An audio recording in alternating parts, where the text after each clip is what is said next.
Voilà. Donc, Philippe, est-ce que vous avez déjà entendu parler de cette structure qui s'appelle Maitreya? Non.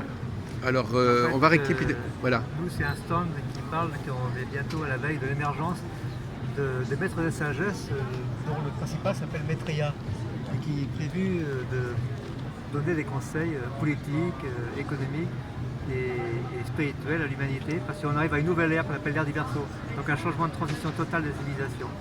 Et donc, c'est normal qu'il y ait J'ai entendu parler de l'ère du Verseau, Madras. Ça vous dit quelque chose, l'ère du Verseau? Vous avez entendu parler? Oui, c'est tous les 2000 ans. Oui. Parce que bon, c'est un peu compliqué à expliquer, mais on passe à une nouvelle situation qui fait que tout va être renouvelé au niveau des civilisations. Donc tout va changer au niveau politique, économique et spirituel. Donc c'est normal qu'il y ait des maîtres de sagesse qui sont chargés donc, de conseiller l'humanité qui vont venir pour cela. Et nous, on informe uniquement sur cet aspect. C'est pour ça qu'on fait Alors, des salons, par exemple... Oui, ils sont là, mais enfin, ils ne sont pas là visiblement. Quoi, ouais. Allez-y. Oui, bah, allez le chercher. Donc, alors, parce que justement, tout à l'heure, j'ai discuté avec Philippe, il me disait que dans votre groupe, tout le monde n'a pas toujours la même attitude, voyez-vous, par rapport à ce qu'on attend. Par exemple, Philippe disait, bon, moi, je n'attends pas forcément que les choses se produisent, qu'il y ait des changements majeurs. Non, je l'espère, mais c'est une perspective. C'est que je sais que les événements vont plutôt arriver, mais que ce soit de mon vivant, ça m'est moins indifférent. Je veux dire. Voilà, alors vous, peut-être, vous êtes plus impatiente, vous, par exemple. Vous êtes plus, vous pensez que vous sentez que ça va venir beaucoup plus rapidement, peut-être? Parce que j'aime bien voir comment fonctionne un groupe. Ce que je sens, c'est que le monde est prêt. Ah oui, c'est ce que vous disiez, il y a quand même des signes qui montrent que... Si, voilà. Depuis 30 ans... Le réchauffement climatique, voilà. Les cyclones, les inondations, il y a toutes sortes de signaux. Est-ce que vous voyez des signes de la fin, d'un changement autour de vous? Je sens par exemple que la vision téléologique de l'humanité, elle n'est pas forcément antinomique du matérialisme. Je pense très bien, par exemple, que l'économie et la politique... Parlez plus fort, s'il vous plaît. L'existence de l'économie et de la politique n'est pas forcément antinomique avec l'idée d'une sorte de parousie où la Jérusalem céleste descendrait sur la terre, en fait, où il n'y aurait plus de pauvres ni de riches, des choses comme ça, en fait. Donc, d'autant plus que ce qu'on appelle l'économie, nous, c'est fondé sur le partage, c'est l'idée spirituelle. C'est pas l'économie telle qu'on le voit d'un point de vue capitaliste, c'est que s'il y a un changement de politique vers le partage, c'est spirituel en même temps. Les deux sont associés. Et l'économie et le spirituel. Et peut-être que les deux se nourrissent mutuellement d'une certaine manière. En fait, c'est l'idée spirituelle qui petit à petit influence l'humanité dans l'ère du Verseau, seulement parce qu'il y a des énergies nouvelles qui arrivent. Donc maintenant, ce sont des énergies qui petit à petit qui rendent la conscience des gens et qui fait que l'humanité devient prête à réaliser le changement. Alors qu'il y a une génération ou deux, ce n'était pas possible, c'était trop tôt. Parce que ces énergies du Verseau n'étaient pas encore arrivées suffisamment en France. Donc c'est pour ça qu'il y a un temps de transition qui est assez long. Et même, on n'a pas besoin de connaître forcément l'astrologie du Verseau pour savoir déjà que depuis 50 ans, il y a des changements. Oui, important. De toute façon, on le voit, par exemple, prenons ce que sont les partages. Il y a de plus en plus d'ONG dans le monde entier. Il y a des milliers d'ONG, ce qui prouve qu'il y a des gens qui sont prêts à faire du bénévolat pour les autres. C'est un phénomène qui est assez nouveau, parce qu'il existe depuis un siècle. Bon, il y avait les monastères, etc. Mais maintenant, non, c'est n'importe qui de la société civile. Mais est-ce que vous posez la question, est-ce que c'est quelque chose qui est... Est-ce que c'est un calendrier qui est inscrit dans le cosmos, par exemple, en vous écoutant? Est-ce que c'est... Oui, corrigez. Rappelez-moi votre prénom, s'il vous plaît. D'accord. Il a été question d'astrologie, or le phénomène du fait d'entrer dans l'ère du Verseau, c'est pas astrologique. Non. C'est un phénomène astrologique. Oui, bien sûr. Très réel. Donc voilà, on est dans une galaxie et on se déplace dans des constellations qui ont été nommées par les anciens, des 12 signes du zodiaque. Et aujourd'hui, très concrètement, la Terre se déplace sous l'influence du Verseau alors qu'elle était dans l'influence du Poisson. Donc en fait, en mettant astrologie, c'est autre chose. C'est l'interprétation qu'on fait de l'influence des constellations. Mais la réalité des constellations, c'est l'astronomie. Donc aujourd'hui, la Terre entre dans le champ du Verseau, de la constellation du Verseau, de manière très concrète. Ce qu'expliquait aussi. Oui, parce que c'est ce que je disais à Philippe, c'est quelque chose qui est quand même inscrit qui est déjà programmé. Dans ce sens, oui. c'est indéniable, c'est quelque chose de scientifique. C'est pour ça que j'apporte cette nuance. Hein. C'est pas. Oui, mais cette nuance, on pourrait penser que cette nuance elle est un peu spécieuse, étant donné que, comme l'astronomie, ça décrit les astres, mais de là à penser que les forces électromagnétiques, les forces de gravitation auront forcément une influence sur le caractère, c'est... C'est que, parce que vous savez, Ça, c'est une connaissance. non, là, il faut être ésotériste. C'est qu'en fait, un astre, ce n'est pas uniquement une planète ou un soleil ou une étoile, c'est une entité intelligente. Par exemple, même prenons que la Terre, il y a une entité intelligente qui est liée à la Terre. C'est pas vrai, seulement dans la sa Terre. tête pour le savoir. Mais là, évidemment, On est dans son corps. on ne peut pas le prouver. Donc c'est là, quand on s'intéresse à l'ésotérisme, pour nous, c'est évident. En tout cas, c'est peut-être ce que pensait un peu Giordano Bruno, mais il n'avait pas la Voilà, possibilité oui, de le prouver. Il s'est fait brûler. Heureusement, nous, on ne sera pas brûlés à cause de ça. Mais en fait, On espère.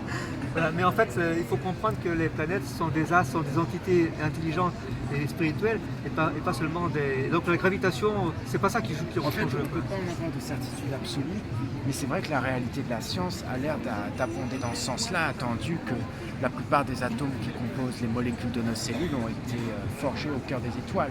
Ouais. Et là, d'ailleurs, dans l'univers, les éléments sont en nombre limité. On les Mais ça, c'est retrouve encore un côté physique, dans la c'est vrai, mais physique c'est cosmos. encore Oui, Qui mais rejoint- peut-être qui rejoint tout à fait le physique fait est pas que- forcément- on dit que là où il y a de la physique, là où il y a de la matière, il y a de la conscience. Donc ça, c'est les dernières découvertes scientifiques tendent dans ce sens jusqu'à déstabiliser ceux qui ont l'esprit étroit du matérialisme et qui, par leur recherche, aboutissent à des conclusions qui sont dérangeantes et qui sont celles-ci. Donc, ce que disait Philippe, c'est que les planètes sont des êtres vivants qui sont au-dessus de l'humain dans les hiérarchies cosmiques et que nous, on pourrait se considérer comme des cellules de la planète Terre et que donc automatiquement on est influencé par les mouvements énergétiques qui se font dans le cosmos et en plus c'est vrai que dans certains enseignements il est dit qu'on reçoit effectivement des influences magnétiques, énergétiques qui nous permettent aussi d'évoluer. Mais on a aussi notre propre histoire aussi qui nous a fait évoluer. C'est quand même extrêmement complexe de le résumer sur une petite vidéo. Il me semble que comment établir une hiérarchie entre les étoiles et l'homme et mettre les étoiles au-dessus des hommes, d'une certaine manière, c'est céder sans s'en rendre compte à une vision anthropocentrique. C'est-à-dire qu'au départ, il y a l'homme et au-dessus de l'homme, il y a les étoiles. Et sous prétexte qu'il y a des étoiles au-dessus de l'homme, les étoiles seraient plus intelligentes, plus puissantes que l'homme. On peut en dire autant des cellules de notre propre corps. Pourquoi elles n'auraient pas une influence magnétique puissante sur notre intégralité? Et moi, ce que je ne comprends pas Mais très c'est le bien, cas, c'est le cas. Quand un homme n'est pas dans la maîtrise, il est dirigé par ses cellules, ses pulsions, ses instincts, par le parcours d'un être humain, c'est aussi de prendre en maîtrise de ce qu'il est.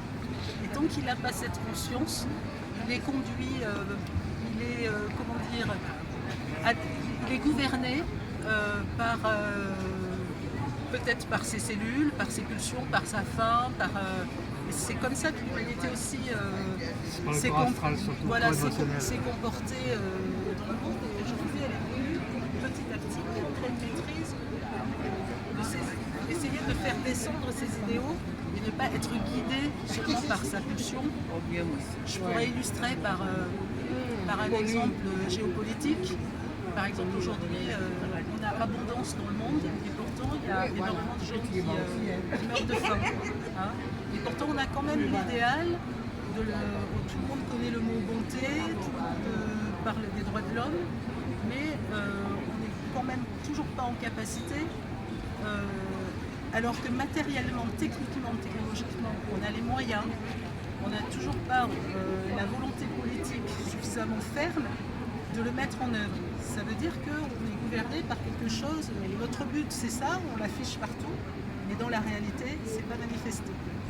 Donc il y a quelque chose qui tire par les pieds, on peut dire, En tout cas, qui nous empêche. Si c'est possible dans l'absolu, on ne peut pas le décréter d'un coup de baguette magique.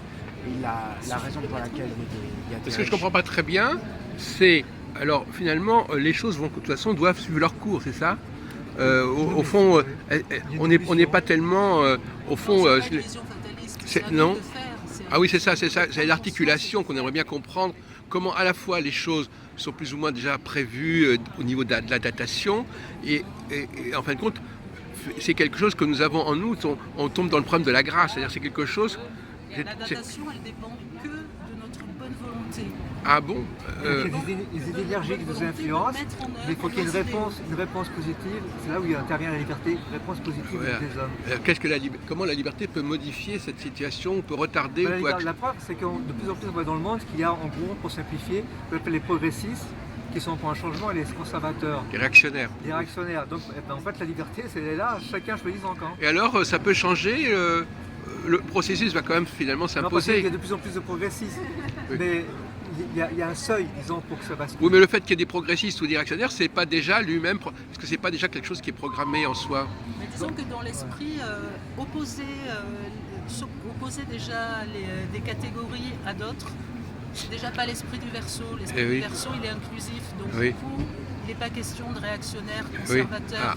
Voilà, on peut décrire aujourd'hui la situation actuelle. Il y a des gens qui ne veulent rien changer, qui trouvent que c'est normal qu'une partie de l'humanité meurt de faim pendant que nos entrepôts regorgent. Et puis il y en a d'autres qui ont le souhait de changer. Aujourd'hui, il y a toutes sortes d'associations qui prennent des initiatives pour les SDF, pour les migrants, et qui prennent à leur compte donc, des petits groupes particuliers qui finissent par se substituer à ce que l'État prétendait faire pour que le monde c'est le privé et le public, à nos idéaux. Oui. Et ça, c'est les influences du Verseau, elles se manifestent de manière très concrète de cette manière, et ça sera de plus en plus. Mais ça ne sera pas violent, ça ne sera pas dans la confrontation. Si vous voulez parler, je vous laisse... L'opposition, par exemple, entre d'un côté l'État et les ONG, est-ce que on ne pourrait pas dire aussi qu'il y a des gens, par exemple, qui dénoncent la fin dans le monde, qui ont des sentiments progressifs, et en acte, en action, ils se comportent comme des conservateurs, parce que l'opposition n'est pas forcément tranchée entre les conservateurs et les progressistes, elle est surtout tranchée entre les actes et les paroles. Et il y a d'ailleurs même des directeurs d'ONG qui sont, d'un côté, ils ont des actifs financiers, des titres de propriété d'entreprises qui génèrent de la misère, et de l'autre, ils font le bien d'une certaine manière, ils se donnent bonne conscience. On fait la charité quand on ne fait pas la justice. Et d'ailleurs, même la séparation entre l'État d'une part et le secteur privé, ça ne va pas de soi. Alors justement, Maitreya, il a un enseignement à ce sujet, je rebondis parce que c'est intéressant, qui est le sujet de l'honnêteté mentale. C'est un de ses enseignements majeurs qui dit que l'honnêteté mentale, c'est quand les actions, la parole et les pensées sont en accord. Hein, c'est un des premiers enseignements de Maitreya, il y en a 3. Le deuxième, c'est le détachement. Ils ne sont pas numérotés dans l'ordre. Hein. Le détachement, la capacité à ne pas s'identifier d'une manière erronée à son statut social ou, je ne sais pas, à sa race par exemple. Voilà, de ne pas s'identifier forcément à l'apparence, à la forme des choses, qui permet d'avoir le recul, d'avoir un regard plus large. Et puis, la troisième chose, c'est d'avoir un cœur sincère, c'est-à-dire une dimension aussi qui nous échappe un peu dans le côté matérialiste, parce qu'on est plutôt attiré vers le côté avide, possession, moi. Dans la nature des choses, parce que par exemple le cœur, dans le cœur il y a les artères et il y a les veines, il y a le sang qui transporte l'oxygène, le sang qui transporte les déchets. L'opposition, il n'y a pas d'absolu bien tranché entre le bien et le mal. Ça dépend de ce qu'on appelle le cœur. C'est pas tout. Quand on emploie le cœur dans la Bible, etc., c'est pas vraiment le cœur anatomique. Le cœur spirituel, il est quand même localisé au niveau du cœur, donc il y a quand même bien une relation entre l'organe du cœur. Moi, le cœur, pour moi, c'est le subconscient. Il est à droite et non pas à gauche. Le chakra du cœur, il est à droite et pas à gauche. C'est comme une différence. Il est là, il n'est pas là. On pourrait l'appeler l'esprit du bien, le cœur. On pourrait l'appeler le cœur, c'est quelque chose qui tient chaud, c'est quelque chose qui fait que quelqu'un qui a tout son confort se déplace, ressort de chez lui le soir pour aider quelqu'un qui ne l'a pas. C'est ça le cœur, c'est pas juste l'organe. L'idée d'un bien absolu. Et ça se muscle aussi le cœur, c'est vrai. Mais ce qui est intéressant dans cette discussion, c'est qu'il y a une liaison entre astronomie et astrologie, anatomie physique, anatomie chakrique, etc. Donc c'est pas, il y a un changement. Les astres, l'astronomie, c'est pas unique. Ce que nous percevons, c'est pas uniquement l'astronomie brute. Il y a une transformation de l'astronomie, tout comme anatomiquement. C'est pas parce qu'on parle d'une planète que c'est exactement cette planète en tant que telle, et c'est pas parce qu'on parle du cœur que c'est vraiment le cœur en tant que tel. C'est Sur la croisée de la matière. non, mais c'est l'homme a transformé. Il a une capacité de le récepteur transforme ce qu'il capte en fin de compte. C'est-à-dire que le récepteur, il n'y a pas qu'un problème d'émission, il y a aussi le problème de comment l'émission est retransformée par le récepteur. Et donc là, il y a une transformation, une transmutation. Bon, bah écoutez, on va en rester là. Sympathique cette. Merci beaucoup Anne pour vos interventions. Je ne souhaiterais pas que ça soit diffusé.